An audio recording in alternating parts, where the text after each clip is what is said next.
El convento de Santo Domingo el Real, uno de los más importantes de Madrid, se levantaba hasta 1869 en el solar que hoy conforma la plaza de Santo Domingo. Fue fundado en 1218 por el propio santo como comunidad de monjas agustinas. A partir de entonces estuvo muy protegido por reyes. Destaca por haber alojado la tumba del rey Pedro I el Cruel, que vivió desde 1334 hasta 1369, junto con la de otros monarcas. Custodió asimismo la pila de Santo Domingo de Guzmán, pieza de piedra blanca y plata utilizada históricamente para bautizar a los miembros de la familia real desde Felipe III a los actuales. Pedro I era un rey castellano, pero trasladó su corte a Sevilla. Era el único hijo legítimo de Alfonso X y era considerado como un rey despiadado, pues tuvo un reinado plagado de infidelidades matrimoniales, odios filiales y multitud de sanguinarios crímenes contra sus enemigos, que le valieron el apodo de Cruel con el que se le reconoce hoy.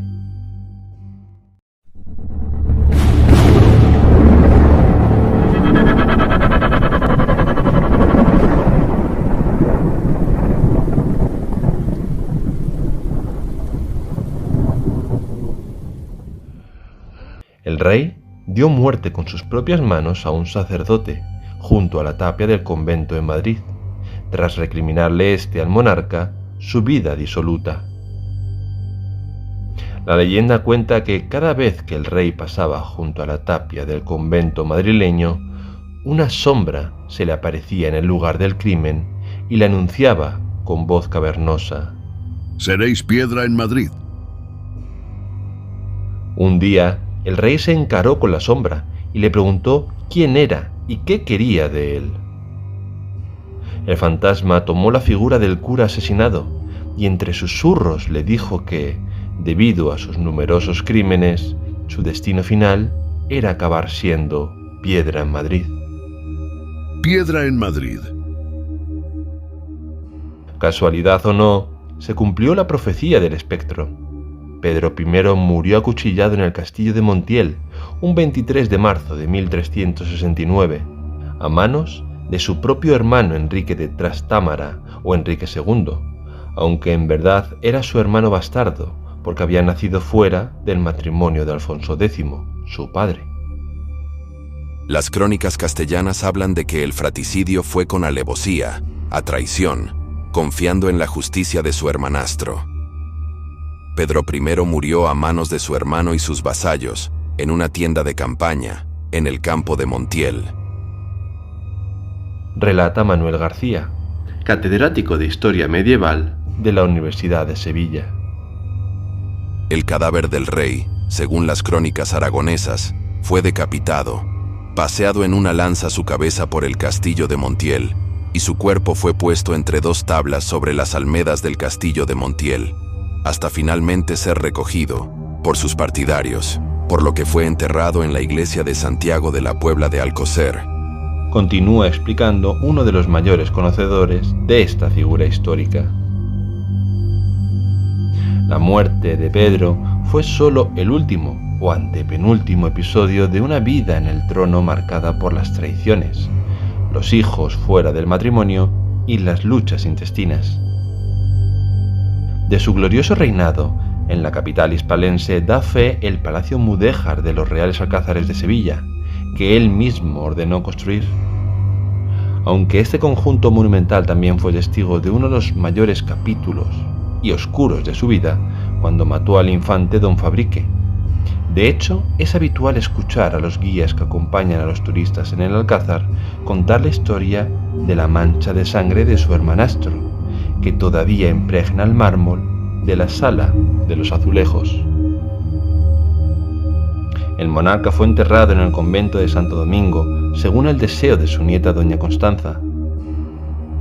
En el sepulcro destacaba por encima de todo su estatua de alabastro en actitud orante, la cual se conserva hoy en el Museo Arqueológico Nacional.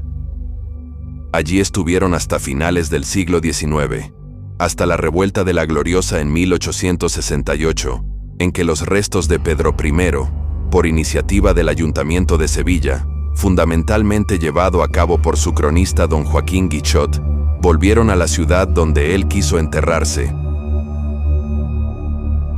Es entonces en Sevilla donde continúa su historia, pues en la cripta donde está enterrado Pedro I está su gran amor, María de Padilla, cuyos huesos se encuentran en una caja de madera, y al lado suyo está su hermano paterno, el célebre infante don Fabrique, maestre de la obra de Santiago, al que el propio rey dio muerte en el Alcázar de Sevilla a los pocos años de acceder al trono.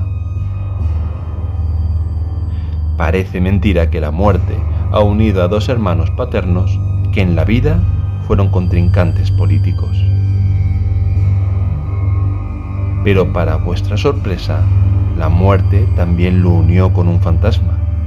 Y no me refiero al que le acechaba en el muro del monasterio madrileño que os he contado, no. Era tan importante la figura de este rey que incluso tiene un segundo fantasma que le persigue. Y es que me refiero al espíritu del arcipreste de Marcos, el único capaz y responsable de comunicarle al monarca que el Papa le excomulgaba por su libertinaje sexual con María de Padilla, su eterna amante. El arcipreste nunca consiguió, por las amenazas del rey, comunicarle su castigo. Debido a esta tarea pendiente, entre comillas, el fantasma de Marcos ronda por los alrededores del Alcázar buscando a don Pedro, diciendo lo siguiente: para leerte tu excomunión. Es, por tanto, en resumen, la figura de un rey que marcó leyendas tanto en la capital de entonces, que era Sevilla, como también en Madrid. No uno, sino dos fantasmas pudieron perseguirle, o incluso quizás le persiguen actualmente, por medio de sus actos en vida. Hoy es sabido que hay opiniones que aseguran oír la voz penetrante del arcipreste de Marcos, persiguiendo el alma torturada del rey caído. Sin embargo, no se puede decir lo mismo del monje asesinado en la tapia del convento de Santo Domingo el Real en Madrid, pues la plaza de Santo Domingo es un lugar muy transitado y lleno de vida, al punto que seguramente sea imposible poder escuchar el hipotético presagio que quizás se estuviese repitiendo a día de hoy. Aunque yo apunto a entender que el espíritu de aquel monje descansaría en paz tras la muerte de su pecador soberano, nada más cumplirse su profecía de ultratumba. Sea del modo que sea, la plaza de Santo Domingo no se ve con los mismos ojos cuando recordamos estas leyendas que, una vez, azotaron todo el reino de España. Si hacemos caso a los escritos y las habladurías correspondientes a esta leyenda, quizás en la plaza de Santo Domingo siga recorriendo sus esquinas más oscuras aquel monje que quería vengarse de su rey por llevar una vida pecaminosa.